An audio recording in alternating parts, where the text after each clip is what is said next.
akalar men bulut ishlab chiqaradigan joyni topdim. Hozir boraman ashtiga. Mo'jiza deb mana shu narsani aytsa kerak, akalar, odamzod shunchalik darajada o'sib ketdi, oldiga o'tib ketdi, hayronman. Men o'z ko'zim bilan ko'ryapman. Shunaqangi gigantskiy zavod qurgan ekan. Hozir ko'rsataman-ki, bitta narsani aytib o'tishim kerak. Lichkamga bolalar ham, qizlar ham yozishadi.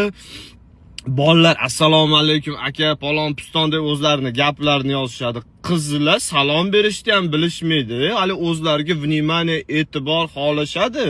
Ba'zi birlari sevishaylik, sikishaylik ham deb yozishadi. Qalaysiz deydi yo palon deydi, salominglar ko'tinglarga tiqolinglar, prosta muomala qilishni o'rganinglar. Bir narsa so'rashdan, bir narsa o'zingizlarga vyigida qilyapsizlarmi? O'shunga yarasha muomala qilishni o'rganinglar. U haligi qalaysiz deb yozib ko'ttingni rasmini jo'natsa ham men javob ham bermayman, rasmiyni ochmayman ham. Muomalaga qarayman birinchi o'rinda. Bo'zaylar biladi. Tak, zavodni sizlarga ko'rsatdi, akalar. Hech qanaqa zavod yo'q. Aldadim. Dada!